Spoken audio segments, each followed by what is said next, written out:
सबसे पहले तो आप सभी का इस यहाँ आने के लिए बहुत बहुत धन्यवाद। हमारे लिए फख्र की बात है कि आम आदमी पार्टी के मुखिया और दिल्ली के मुख्यमंत्री श्री अरविंद केजरीवाल जी एक बार फिर चुनाव से पहले हमारे बीच में आए हैं। आज सर आपको सबको संबोधित करेंगे और आपके जरिए उत्तराखंड को अपनी नई चीज़ों के बारे में बताएंगे। यहाँ पे आए हुए सभी मीडिया के साथियों को मेरा नमस्कार और सभी उत्तराखंड वासियों को जो अभी कार्यक्रम देख रहे हैं उन सब लोगों को मेरा नमस्कार, सबको मेरा प्रणाम। उत्तराखंड को बने 21 साल हो गए। लगभग 10 साल कांग्रेस ने राज किया, 11 साल बीजेपी ने राज किया।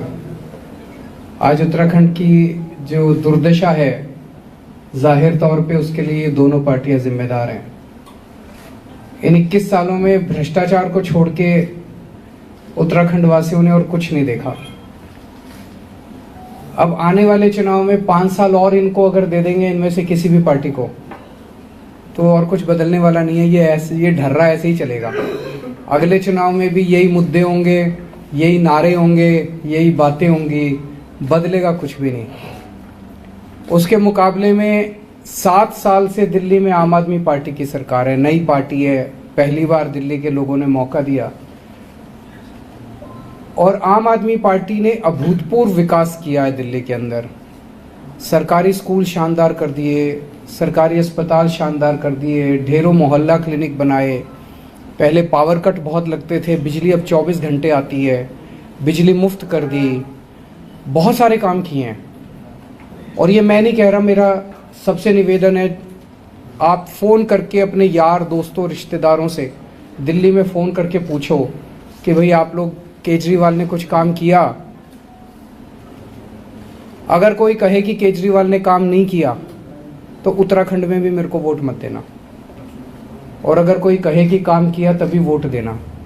और मैं समझता हूँ इतने दावे के साथ और इतने विश्वास के साथ किसी पार्टी की हिम्मत नहीं है जो इतना बड़ा स्टेटमेंट कर दे कि हमारे दूसरे राज्य में फ़ोन करके पूछ लो। क्या आज कांग्रेस ये बात कह सकती है कि पंजाब में और राजस्थान में फ़ोन करके पूछ लो कि काम किया क्या? हम कह रहे हैं कि दिल्ली में फ़ोन करके पूछ लो। तो ये चुनाव ऐतिहासिक चुनाव है जिसमें एक बहुत बड़ा बदलाव संभव है। पहली बार उत्तराखंड के अंदर एक ईमानदार सरकार बन सकती है, भ्रष्टाचार खत्म हो सकता है। मैं कम नहीं कह रहा, मैं कह रहा हूँ खत्म हो सकता है। तो सबसे पहले मैं आपको संक्षेप में आम आदमी पार्टी का एजेंडा क्या है वो आपके सामने रखूँगा। उसके बाद दूसरी बातें, 10 पॉइंट एजेंडा मैं आपके समक्ष रख रहा हूँ। ये आप कह सकते हो कि हमारा मैनिफेस्टो का सारांश है। डिटेल्ड मैनिफेस्टो कर्नल साहब वगैरह 1-2 दिन बाद रिलीज करेंगे, लेकिन मैं सारांश, मेन एजेंडा आम आदमी पार्टी का उत्तराखंड चुनाव में और आने वाले 5 साल के लिए आम आदमी पार्टी का मेन एजेंडा 10 पॉइंट एजेंडा है। सबसे पहला, हम भ्रष्टाचार खत्म करेंगे और केवल आम आदमी पार्टी कर सकती है, दूसरी पार्टियां नहीं कर सकती। उनको करना भी नहीं आता और उनकी नीयत भी खराब है। आम आदमी पार्टी वालों की नीयत साफ है, हमने करके दिखाया है। दिल्ली के अंदर 7 साल में हमने भ्रष्टाचार खत्म किया है।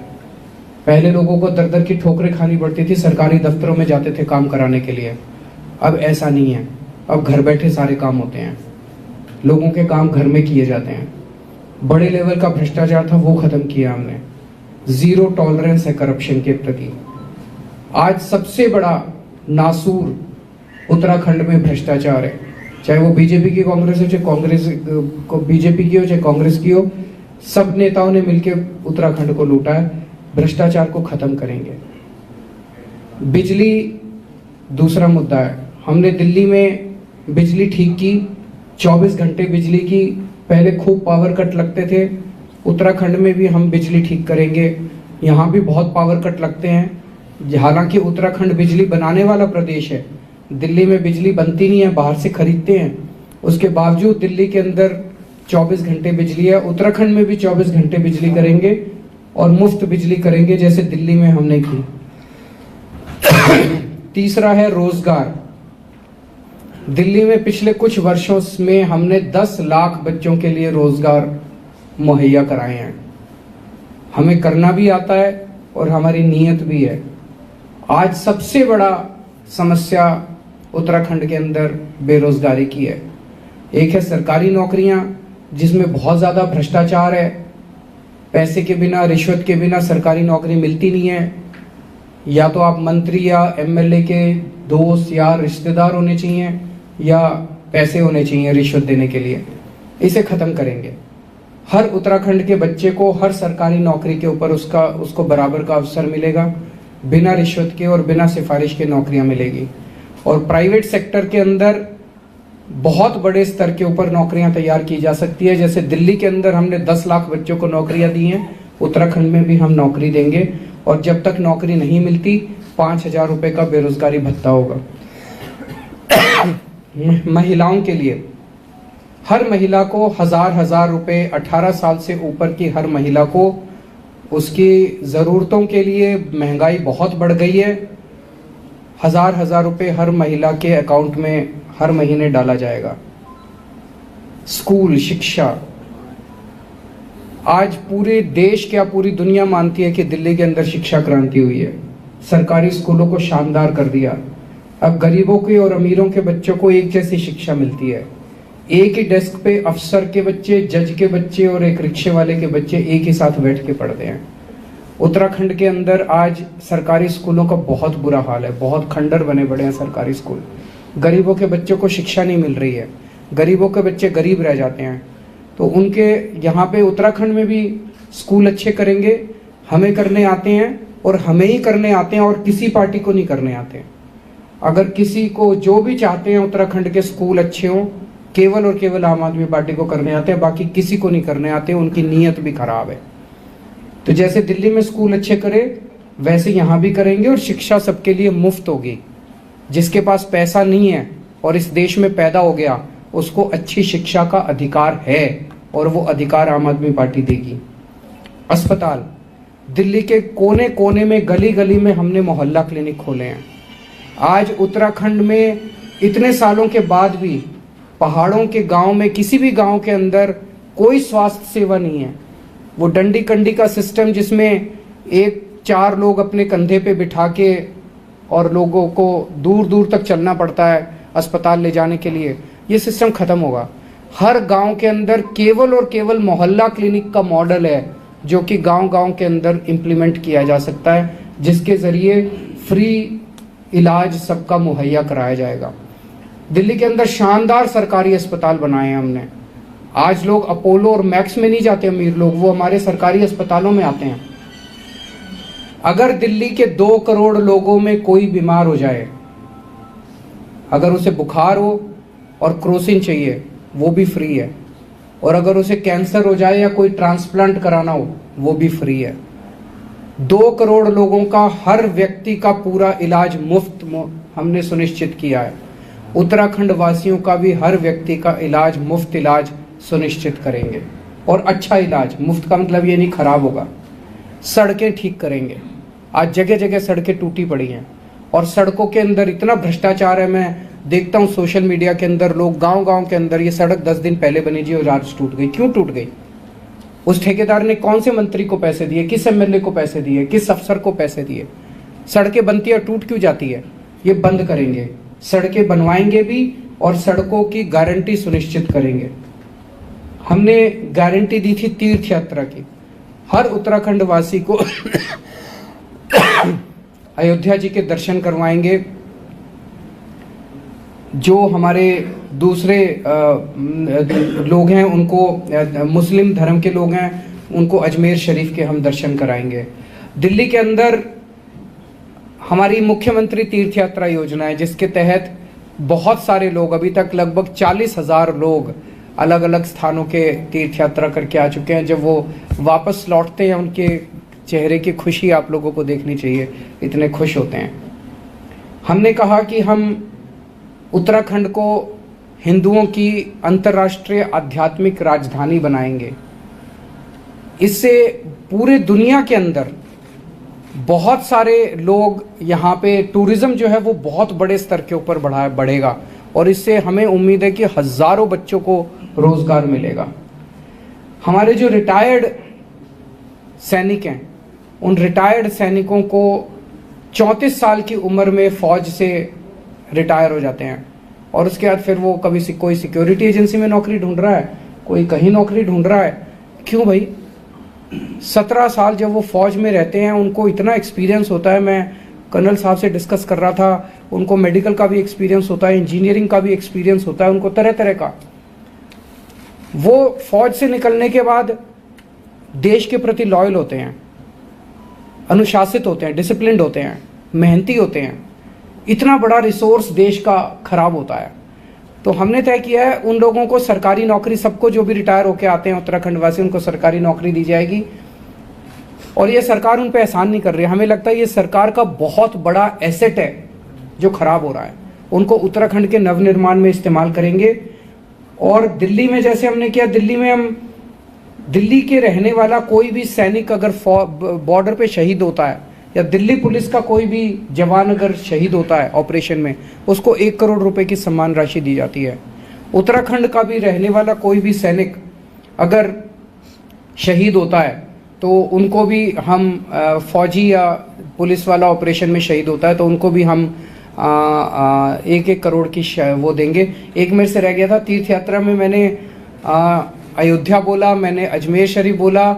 हमारे सिख धर्म के लोगों के लिए दिल्ली में भी हमने किया, करतारपुर साहब भी हम उनको दर्शन कराने ले जाएंगे। और रिटायर्ड सैनिक जब मैं बोल रहा हूँ, इसमें पैरामिलिट्री फोर्सेस भी आती हैं, इसमें उत्तराखंड पुलिस के जवान भी आते हैं, वो सब आते हैं। ये मोटे मोटे तौर पे मैंने 10-11 पॉइंट बताए हैं। इसके अलावा भी और बहुत सारे हैं जो कि कर्नल साहब आप लोगों के उत्तराखंड के जो भी इश्यूज हैं, कर्नल साहब आपको डिटेल्ड मैनिफेस्टो जब जारी करेंगे तो बताएंगे। ये सारी चीज़ें मिला के हम शिक्षा फ्री करेंगे। आज एक आदमी अगर अपने उसके 3 बच्चे हैं प्राइवेट स्कूल में भेजता है तो कम से कम एक बच्चे का 3,000 रुपये महीने का तो खर्चा आ ही जाता है। सो उसके 9,000 रुपये बचेंगे। मैं इस साल दिल्ली में आपको जान के ताज्जुब होगा, 2.5 लाख बच्चों ने अपने प्राइवेट स्कूल से नाम कटा के सरकारी स्कूल में भर्ती कराया। और बड़े बड़े अमीरों के बच्चों ने प्राइवेट स्कूल से नाम कटा के सरकारी स्कूल में भर्ती कराया, 2.5 लाख बच्चों ने। तो लगभग 10,000 रुपये महीना तो इसी के बच गए। उसके बाद हम बिजली फ्री करेंगे, हर एक का इलाज मुफ्त करेंगे। ये सारी चीज़ें मिला के मैं देख रहा था, कम से कम हर परिवार को हर साल 2 लाख रुपए का फायदा होगा, कम से कम, इससे ज़्यादा ही होगा, 2 लाख रुपए का फायदा। तो 5 साल में हर परिवार को कम से कम सीधे तौर पे 10 लाख रुपए का फायदा होगा इन सभी कदमों से। ये सब चीजें ऐसी हैं जो हमने दिल्ली में करके दिखाई हैं।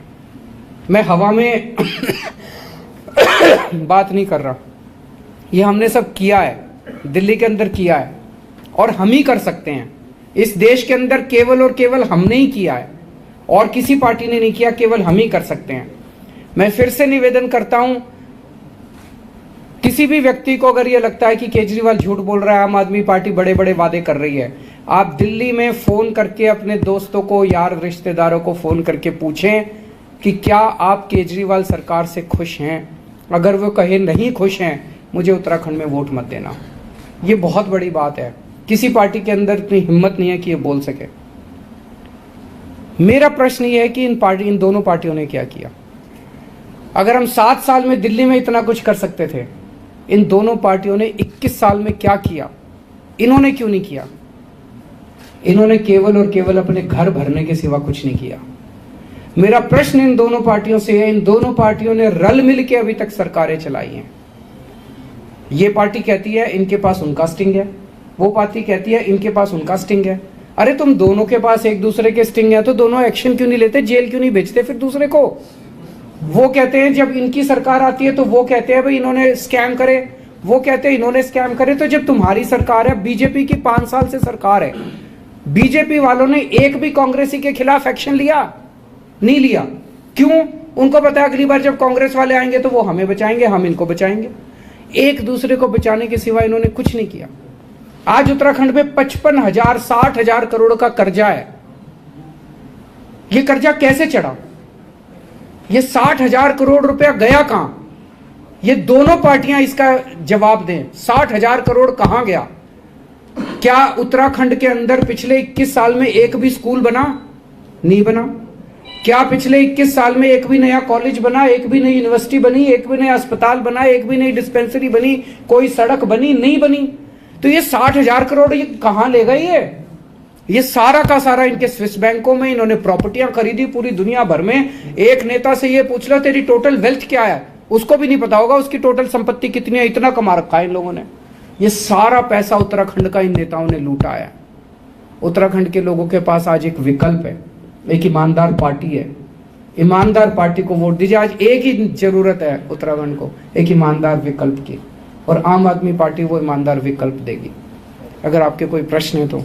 केजरीवाल साहब, अभी तक के जो सर्वे हैं वो ये बता रहे हैं कि केजरीवाल की 1 या 2 सीट आ रही है उत्तराखंड में। आपने इतने बड़े बड़े दावे किए हैं, आपकी सरकार कैसे बनेगी? आप कितनी सीट ला रहे हैं? जब हमारी दिल्ली में पहला चुनाव हम लड़े थे, नई नई पार्टी बनाई थी और पहला चुनाव लड़े थे, तो ये एक समस्या होती है, सर्वे कोई भी नई पार्टी को ठीक से एस्टिमेट नहीं कर पाते। उस टाइम सारे सर्वे ये दिखाते थे कि इनकी 6% या 7% वोट आएगा। आप गूगल करके देख लेना। 2013 में जब हम पहला चुनाव लड़े थे, 2013 में, हाँ दिसंबर में पहला चुनाव था, 2000 फिर 49 दिन की सरकार बनी थी 2013 में, तो सारे सर्वे ये दिखाते थे कि इनकी 6 या 7% वोट आएगी, एक भी सीट नहीं आएगी। और पत्रकारों में ये था कि सबकी जमानत जब्त होगी, केजरीवाल शायद अपनी जमानत बचा ले। ये नहीं कहते थे जीतेगा, केजरीवाल शायद अपनी जमानत बचा ले। हमारी 28 सीट आई और पहली बार में ही सरकार बनी। तो मेरा ये कहना है कि जनता पे भरोसा, चुनाव उम्मीद पे लड़े जाते हैं। आज उत्तराखंड की जनता को बीजेपी या कांग्रेस से क्या उम्मीद है? मैं आपकी बात से 100% सहमत हूं कि भाई इतनी बड़ी बड़ी बातें कर दी, जब जीतोगे ही नहीं तो करोगे क्या? लेकिन आम आदमी पार्टी नई पार्टी है, पहली बार उत्तराखंड का चुनाव लड़ रही है। जनता पे भरोसा कीजिए और जनता को अगर लगता है कि हम अच्छी बात कर रहे हैं तो जरूर वोट देगी।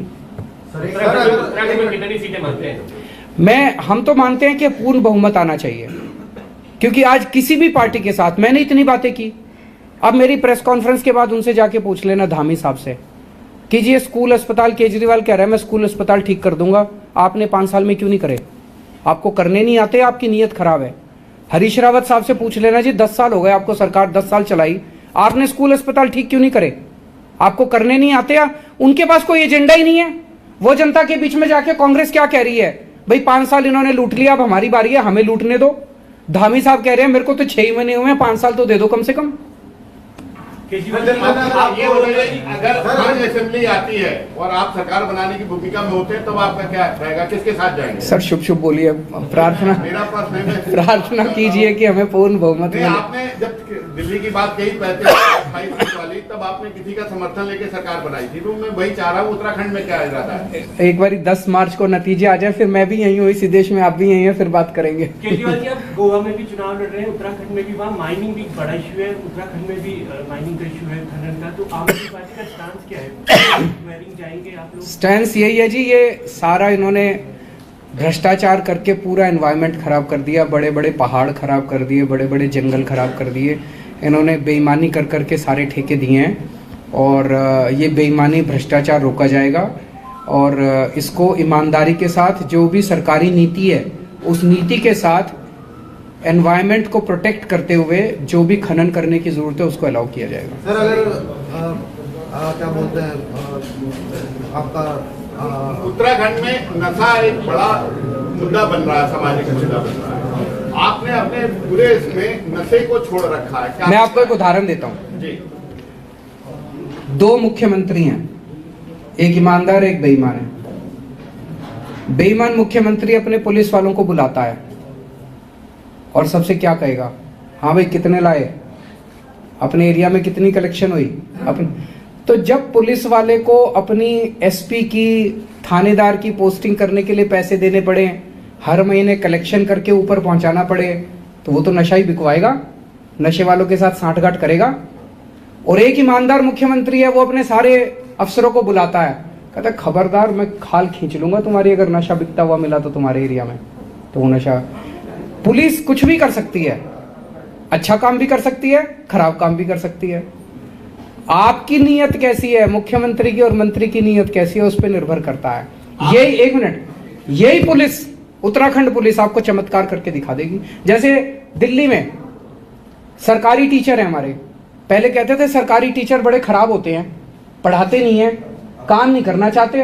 टीचर आती है, पेड़ के नीचे बैठ के स्वेटर बुनती रहती है, यही तो धारणा होती है सरकारी टीचर की। इन्हीं मेरे 60,000 टीचर्स ने, मैंने बदले नहीं आने के बाद, इन्हीं 60,000 टीचर्स ने शिक्षा क्रांति करके दिखा दी। उनको माहौल अच्छा मिल गया। यही उत्तराखंड पुलिस नशा बंद करके दिखाएगी आपको, देख लेना। ईमानदार, एक मौका दे दो, 10 साल इनको भी देख लिया, 10 साल इनको भी देख लिया, अब 5 साल और इनको दे दोगे, कुछ नया नहीं करने वाले। एक मौका हमें करके देख लो। जैसे दिल्ली में बीजेपी और कांग्रेस का सफाया हो गया, बीजेपी और कांग्रेस उत्तराखंड से खत्म हो जाएंगी। एक आखिरी सवाल, आप आखिरी मत बोलो, 2-4 और। हरिद्वार में टिकट बंटवारा काफी देर से हुआ और आपके पार्टी के कुछ कार्यकर्ता नाराज भी, क्योंकि जो एंड टाइम पे लोग हैं उनको टिकट दिया गया। क्या भाजपा से कोई इसमें साठगांठ है? जनता में ये इस समय हवा है। भाजपा से हमारी साठगांठ है, खत्म कर दिया हमने दिल्ली में भाजपा को। उनसे हमारी कहां से साठगांठ? जनता ने आपको नकार दिया, उसके बाद जो आपके जो चुनाव है नगर पंचायत के और नगर पालिका और नगर निगम के, तो उसमें क्या रहेगा फिर आप? नहीं, हम सारे चुनाव लड़ेंगे जी, पर आप शुभ शुभ बोलो, नकार दिया क्यों बोलते हो? अच्छा सोचो, पॉजिटिव सोचो। दूसरा उत्तराखंड के 2 मुद्दे थे, किसान और गंगा। यमुना आप स्वच्छ नहीं कर पाए 7 सालों में, तो गंगा कैसे स्वच्छ करेंगे? मैंने दिल्ली के अंदर बहुत बड़ा अभी लोगों को वो किया है, 2025 तक अगर मैं यमुना साफ ना कर पाऊं, मैंने दिल्ली की जनता को कहा है मेरे को वोट मत देना। सर एक क्वेश्चन, 60,000 करोड़ का कर्ज है उत्तराखंड पर, क्या हमारी एक्शन है कि ताकि वो कर्ज मुक्त हो जाए? देखो जी, दिल्ली पे भी जब हमने सरकार बनाई थी, कर्जा भी बहुत चढ़ा हुआ था और हर साल घाटे का बजट आता था। अब दिल्ली का सारा कर्जा हमने साफ कर दिया और दिल्ली में फायदे का बजट आता है। 22,000 करोड़ का बजट था पहला बजट जो मैंने प्रेजेंट किया, 5 साल में इसको बढ़ा के 70,000 करोड़ कर दिया। हम उत्तराखंड में ईमानदार सरकार बनेगी, अच्छी नीयत की सरकार बनेगी, घाटा, पुराना कर्जा भी खत्म हो जाएगा, घाटा भी खत्म हो जाएगा।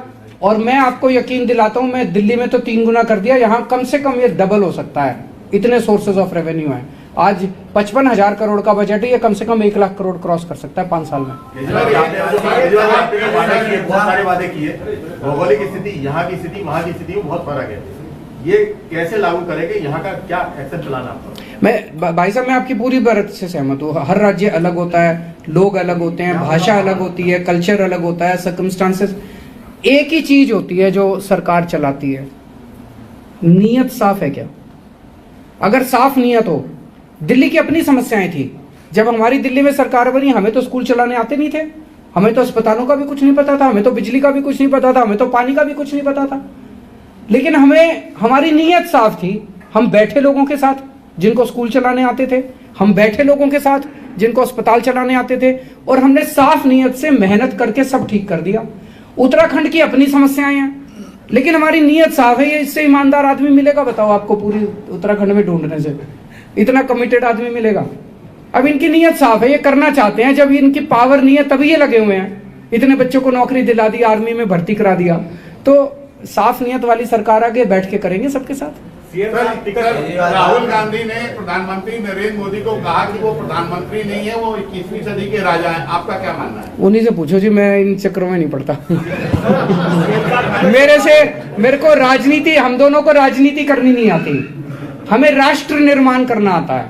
हमसे स्कूल बनवा लो, हम बना देंगे, हमसे अस्पताल बनवा लो, हमसे बिजली ठीक करा लो, हमसे वो आता है। ये गाली गलौज हमको नहीं आती। सर, आपने कहा था कि जब मैं सीएम बनूंगा, आपने कहा था जब मैं सीएम बनूंगा या सीएम जब आप रहे, आपने उस समय वादा किया था कि मैं मेट्रो में ट्रेवल करूंगा, मैं कभी सारी सुविधाएं नहीं लूंगा, लेकिन आपके पास सब कुछ मेट्रो में आप ट्रेवल करते हुए नजर नहीं आते। यार मेरा एक बयान, मेरे झूठ मत बोलो, कहीं मैंने नहीं कहा। मैं पहले 1 मिनट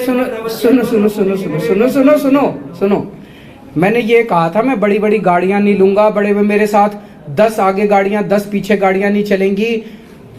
मैं एक ही गाड़ी पे चलता हूं, मेरे साथ केवल एक एस्कॉर्ट चलती है, मेरे साथ वो लंबा चौड़ा तामझाम आज भी नहीं चलता जो एक मुख्यमंत्री के साथ 10 गाड़ियां पीछे, ब्लैक कमांडो आगे, वाइट कमांडो, फलाने कमांडो, मेरे साथ वो सब नहीं चलता। मैंने कभी नहीं कहा मैं मेट्रो में चलूंगा। मेट्रो में चल गया यार मुख्यमंत्री बेचारा 4 घंटे मीटिंग में वो नहीं पहुंच।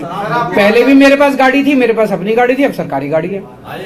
सीएम साहब हरिद्वार में टिकट बंटवारे के दौरान आपका आम आदमी वाला झंडा है, एजेंडा है, वो पूरी तरह कौन रहा है? मैं पता कर लूंगा जी, मेरे को पूरा आइडिया नहीं है कि क्या हुआ है, मैं पता कर लूंगा। अगर कुछ गड़बड़ ठीक कर लेंगे इसको। सर आपकी सरकार बनती है तो पहाड़ पे ट्रेन पहुंच पाएगी? हैं? आपकी सरकार बनती है तो पहाड़ पे ट्रेन पहुंच पाएगी?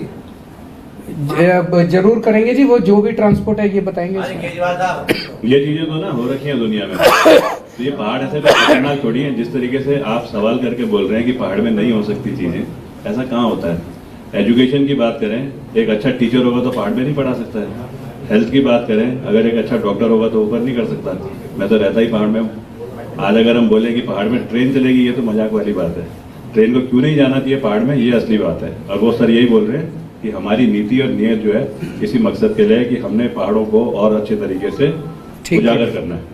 बहुत बहुत शुक्रिया जी, थैंक यू।